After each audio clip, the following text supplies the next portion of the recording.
Olá, bom dia para você. Seja bem-vindo a essa edição. Chegamos naquele nosso horário de sempre, 8 horas 31 minutos, para te contar, é claro, as últimas notícias. É hora de se atualizar, conferir o que aconteceu e quais os assuntos que estão em destaque no Brasil e no mundo, para você começar, é claro, essa semana bem informado. Vamos então ao nosso cardápio de notícias, dar uma olhada nos assuntos deste 13 de maio. Rio Grande do Sul começa a semana com novos alertas para o aumento no nível dos rios, para mais riscos de deslizamentos e também para muito frio. Trazemos um balanço sobre a tragédia que assola o estado gaúcho. MEI, micro e pequenas empresas já podem renegociar dívidas no Desenrola Pequenos Negócios. Programa agora voltado para fortalecer o ambiente de negócios e impulsionar o crescimento econômico. ONU pede cessar-fogo imediato para a guerra em Gaza, que já deixa mais de 35 mil mortos. E Vladimir Putin troca ministro da Defesa da Rússia em um momento de ofensiva na guerra contra a Ucrânia. Viu só como estamos cheios de notícias para compartilhar com você e a partir de agora, portanto, vamos juntos. A semana no Rio Grande do Sul começou com um novo alerta de cheias de rios, mais riscos de deslizamentos e frio intenso. Com as chuvas do fim de semana, a capital Porto Alegre pode registrar uma nova cheia histórica no Guaíba, que deve alcançar aí os 5,5 metros. Com mais 9 mortes confirmadas neste domingo, o número de vítimas chegou a 145. E há ainda registro de 132 desaparecidos e 806 feridos. Mais de 618 mil pessoas estão fora de suas casas. Vamos ver. O estado gaúcho começa a semana com um novo alerta para o volume de chuvas e aumento do nível dos rios, risco de deslizamentos e queda nas temperaturas. O Guaíba, que estava baixando, agora pode ultrapassar o pico recorde registrado no dia 5, quando chegou a 5,30 metros. A possibilidade do Guaíba atingir 5,5 metros nas próximas horas. A Defesa Civil do Estado também informou que o rio Taquari ultrapassou os 26 metros no domingo à noite em Lajeado, e o Caí, que já está em cota de inundação, deve gerar inundações severas. O governador Eduardo Leite alertou para a invasão das águas nas cidades de São Lourenço do Sul, Pelotas, São José do Norte e Rio Grande. A previsão do tempo indica que a chuva deve diminuir até a quarta-feira, mas o problema passa a ser o frio. A chance de geada no extremo sul do estado, porque uma forte massa de ar frio ingressa no estado. Porto Alegre teve o início de maio mais chuvoso em 63 anos. Já caíram mais de 300 milímetros desde o dia 1º, o triplo do esperado. E além das chuvas intensas, o Rio Grande do Sul foi atingido por 2 tornados que também causaram estragos. Os tornados estão relacionados com um avanço de uma frente fria que derrubou as temperaturas no estado. Ventos de até 140 km por hora atingiram a cidade de Cambará do Sul, na região da Serra Gaúcha, no Rio Grande do Sul, na tarde de sábado. No bairro Vila Santana, 57 residências foram danificadas. Uma escola e uma unidade de saúde também foram atingidos, mas não há registros de feridos. O Rio Grande do Sul registrou outro tornado no sábado, no município de Gentil, próximo a Passo Fundo. Apesar, gente, da velocidade dos ventos e da destruição, os tornados eles foram classificados como fracos na escala. E moradores da cidade de Caxias do Sul, na Serra Gaúcha, também relataram tremores de terra na madrugada dessa segunda-feira e disseram que sentiram a casa chacoalhar por pelo menos 3 vezes. Os bombeiros orientam para deixarem imediatamente as suas casas em caso de aparecimento de rachaduras. E em um hospital de campanha improvisado e no estacionamento, que foi transformado em abrigo, voluntários cuidam de animais resgatados no Rio Grande do Sul. Muitos animais de estimação e de criação passaram dias na água sem comida após as tempestades que engoliram casas e transformaram ruas em rios. Hospitais de campanha improvisados e abrigos foram montados para atender os animais afetados pela catástrofe climática que atingiu o Rio Grande do Sul. Na área do antigo gasômetro, em Porto Alegre, foi instalado um dos principais pontos de partida de embarcações e desembarque de evacuados. Muitos chegam com animais de estimação debaixo dos braços, enrolados em toalhas. Alguns bichinhos são trazidos após dias molhados e sem comida. Nós estamos montando aqui um hospital de campanha, tá? Para receber todos esses animais que estão vindo do gasômetro e necessitando sair da água e ter um primeiro atendimento. Depois daqui eles são deslocados para abrigos temporários. O estacionamento de um shopping na capital gaúcha se transformou em um desses abrigos para animais de estimação. Nós cedemos esse andar da garagem do shopping para receber esses animaizinhos num ambiente seguro, num ambiente onde eles consigam ficar aqui e que se faça um trabalho de cadastramento para que os tutores tenham oportunidade de identificar.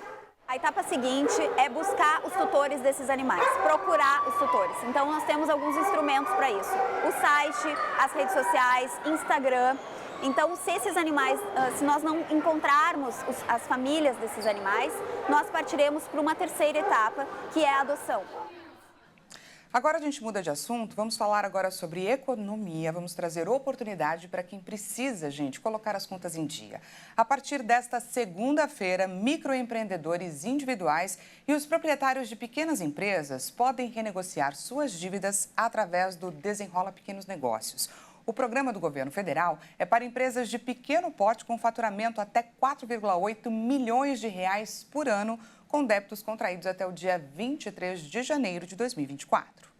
Os bancos associados à Federação Brasileira de Bancos, em parceria com o Ministério da Fazenda e o Ministério do Empreendedorismo, vão oferecer descontos de até 90% para o acerto das contas atrasadas. O prazo para a realização das negociações é até 31 de dezembro de 2024. Para participar do programa, basta entrar em contato pelos canais oficiais de atendimento da sua instituição financeira, pelas agências na internet ou através do aplicativo, para ter acesso às condições especiais de renegociação dessas dívidas. Somente dívidas do setor financeiro serão consideradas dentro do programa Desenrola Pequenos Negócios. Serão beneficiadas dívidas não pagas até 23 de janeiro deste ano. Os micro e pequenos empresários que aderirem ao programa poderão ter entre 40% e 90% de descontos, além da retomada de crédito e empréstimos financeiros, a retomada da regularização e formalidade empresarial, entre outras vantagens. As empresas que tiverem interesse devem buscar informações dentro dos canais oficiais dos bancos que aderirem ao programa. Não devem ser aceitos quaisquer ofertas de renegociação que ocorram fora das plataformas dos bancos. Caso desconfie de alguma proposta ou valor, entre em contato com o banco nos seus canais oficiais. O Desenrola Pequenos Negócios é um dos pilares do Acredita Brasil, um programa do governo federal para fortalecer o ambiente de negócios e impulsionar o crescimento econômico do país. É uma nova versão do programa Desenrola Brasil, que termina no próximo dia 20 de maio e que já beneficiou 15 milhões brasileiros e possibilitou a renegociação de aproximadamente 50 bilhões de reais em dívidas. Engenheiros norte-americanos estão focados no desenvolvimento de uma bateria que possa levar energia para qualquer lugar, sem a necessidade de recarga externa, apenas da temperatura do ambiente. Quem fala mais para a gente sobre isso é o nosso repórter Anderson Nascimento. Vamos ouvir. Nos últimos tempos, as mudanças climáticas em todo o mundo vêm chamando a atenção e a tecnologia também. Uma nova bateria que gera a própria energia a partir das variações de temperatura do ambiente está sendo desenvolvida por engenheiros da Universidade de Utah, nos Estados Unidos. O dispositivo, chamado de célula piroelétrico-química, a PEQ, pode ser útil para levar energia em lugares remotos. O novo projeto gera 100 microjoules por centímetro quadrado por círculo de aquecimento ou resfriamento, sem necessidade de recarga externa. Pois é, justamente a mudança de temperatura que faz com que esse material crie uma polarização e, como consequência, produza um campo elétrico dentro da célula. Então, esse campo elétrico move íons e assim armazena energia produzida. A capacidade inicial ainda é baixa, mas embora seja uma quantidade aparentemente pequena, essa energia é o suficiente para manter em funcionamento câmeras de segurança, sistemas de iluminação ou controle de temperatura, por exemplo. Mais ainda, não há planos de utilizar essa forma de energia para manter a operação de aparelhos que consumam mais energia, como, por exemplo, um celular. Isso porque ele tem um display e transmite muitos dados simultaneamente, o que é bem diferente de um simples sensor que fornece informações pontuais sem uma tela. E veja a seguir, ONU pede cessar-fogo imediato para a guerra em Gaza, que já deixa mais de 35 mil mortos. E ainda, Vladimir Putin troca ministro da Defesa da Rússia em momento de ofensiva na guerra contra a Ucrânia. A gente volta já já. Não perca!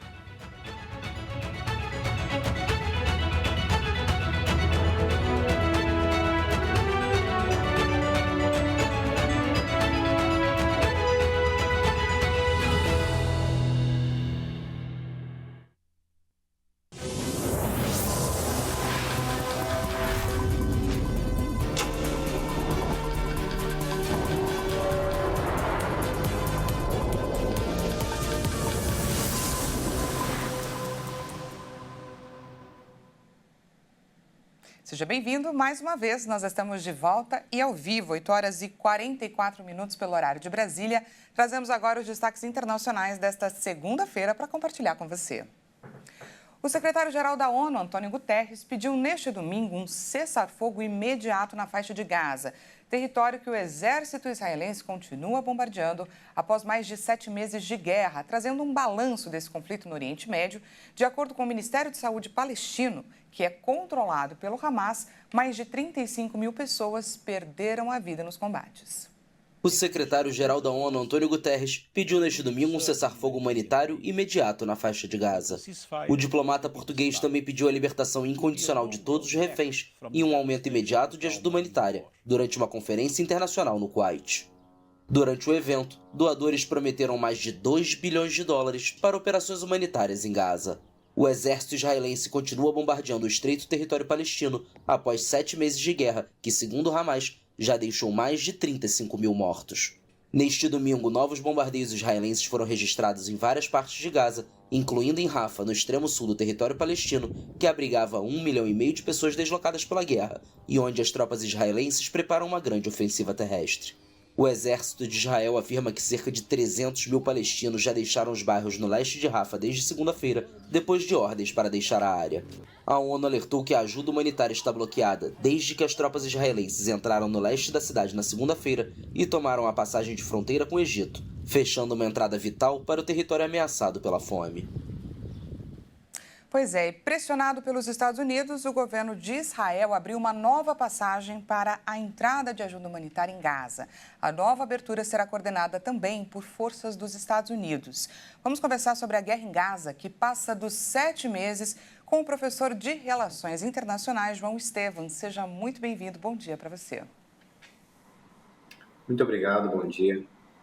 Professor, na semana passada, a passagem de Kerem Shalom, a única entre Israel e Gaza que estava aberta, foi fechada após o ataque do Hamas. E ontem tivemos esse anúncio, claramente por pressão dos Estados Unidos. Gostaria, professor, que você comentasse para a gente, que você trouxesse uma análise sobre esse momento da guerra em Gaza e qual o papel do governo americano.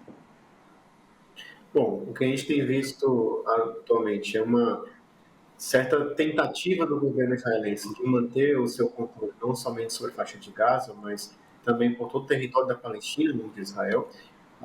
Particularmente, a gente vê aqui uma nova etapa da guerra, no qual o governo israelense tem buscado aumentar os seus ataques, não somente sobre as forças do Hamas, que já estavam no norte, no centro do país, mas também agora na região de Rafah, no sul de Gaza. E isso com um propósito que a gente vê tanto estratégico militar, no sentido de manter um controle territorial presente, inclusive com forças terrestres, né, nessa localidade, apesar do esforço de abrir corredores humanitários para poder passar ajuda para o povo israelense, mas ainda assim a estratégia ainda permanece como sendo o controle territorial da faixa de Gaza.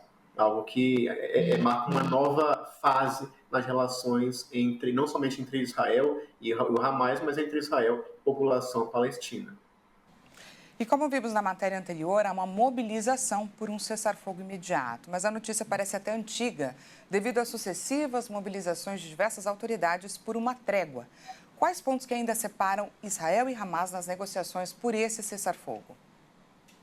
Bom, o que se vê, em primeiro lugar, é mais uma relação que existe, por um lado, entre o governo de Netanyahu com relação à faixa de Gaza, não somente com o Hamas em si. Claro que existe uma lógica militar pressionada não somente pelo próprio Netanyahu, mas também por seus ministros, como o ministro de Segurança Nacional, como o ministro de Finanças também, que inclusive ameaçaram sair do governo caso houvesse um cessar-fogo definitivo com o Hamas. Então existe uma lógica dentro do próprio governo Netanyahu de continuar a militarização desse conflito, continuar as ofensivas na faixa de Gaza, e dessa forma, por um lado, estrategicamente acabar, entre aspas, com a guerra em Gaza, com o próprio Hamas também, e mais do que isso, conseguir de fato reformular a estratégia para a própria faixa de Gaza. Por outro lado, também é interessante notar que mais do que meramente os pontos do acordo de cessar-fogo, o que a gente vê também é uma tentativa do governo Netanyahu de se manter presente, de se manter forte internamente, inclusive diante dos eleitores, para poder manter não somente a estabilidade do governo, mas também manter até um próprio poder. A gente vê isso, inclusive, com as recentes pesquisas que têm saído sobre uma possível ofensiva, que agora é, de fato, uma ofensiva israelense em Rafah, e, de fato, o que a gente vê é ainda uma porcentagem grande de eleitores, de possíveis eleitores, apoiando uma ofensiva israelense na faixa de Gaza, e particularmente em Rafah, e não somente isso, o público Netanyahu, que são aqueles 55% desses eleitores que concordam com essa ofensiva e que são de direita ou de extrema direita, eles ainda apoiam esse tipo de atitude, o que reforça, então, essa tendência do governo israelense de manter essa lógica de combate, não somente a faixa de Gaza, em sua porção norte e centro, mas também no sul da região. Ou seja, a gente vê que Benjamin Netanyahu ainda busca resolver questões domésticas com esta guerra contra o Hamas. Conversamos com o professor de Relações Internacionais da Faculdade Anhembi Morumbi, João Estevão. Muito obrigada pela sua participação aqui no nosso espaço. Obrigado. Até mais. E o ministro da Defesa da Rússia, Sergei Shoigu, foi destituído do cargo neste domingo. Em seu lugar, o presidente russo Vladimir Putin nomeou o economista Andrei Belozov. Vamos ver. A mudança veio após um decreto publicado neste domingo pelo presidente Vladimir Putin, que foi constitucionalmente obrigado a nomear um novo grupo de ministros ou renomear os já designados após sua vitória nas eleições de março. Os legisladores do parlamento precisam aprovar as nomeações feitas, o que deve acontecer na terça-feira. A medida faz parte de uma importante remodelação da cúpula militar russa após mais de 2 anos de ofensiva na Ucrânia. Para o posto antes ocupado por Shoigu, que assumiu o Ministério da Defesa em 2012, Putin optou pelo economista Andrei Belozov. O substituto proposto, apesar de não ter experiência militar, tem sido um dos assessores econômicos mais influentes do presidente russo na última década. A tempestade solar mais poderosa em mais de 2 décadas atingiu a Terra nesta sexta-feira, provocando auroras polares espetaculares e ameaçando também possíveis interrupções em satélites e redes elétricas. Vamos conferir como foi. A noite ganhou cores e virou um espetáculo, após a tempestade solar mais poderosa em mais de 2 décadas atingir a Terra na sexta-feira. Essas imagens foram gravadas em Seattle, estado de Washington, nos Estados Unidos. Auroras polares, conhecidas também como auroras boreais ou austrais, dependendo do hemisfério, foram vistas nos céus de lugares onde normalmente não são visíveis. O fenômeno também pôde ser acompanhado na Alemanha e no Reino Unido, por exemplo. As imagens captadas no Parque Nacional Yorkshire Dales durante a tempestade geomagnética mostram um pouco da noite iluminada. Além da beleza das auroras polares, a tempestade solar ameaça possíveis interrupções em satélites e redes elétricas enquanto persistir durante o final de semana.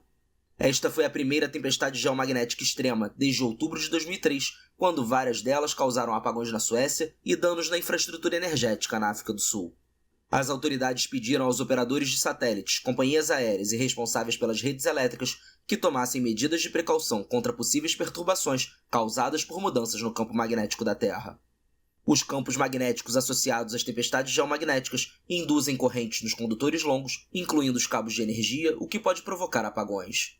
Também podem ocorrer impactos na comunicação por rádio de alta frequência, GPS, em naves espaciais e satélites. Até mesmo pombos e outras espécies que possuem bússolas biológicas podem ser afetados.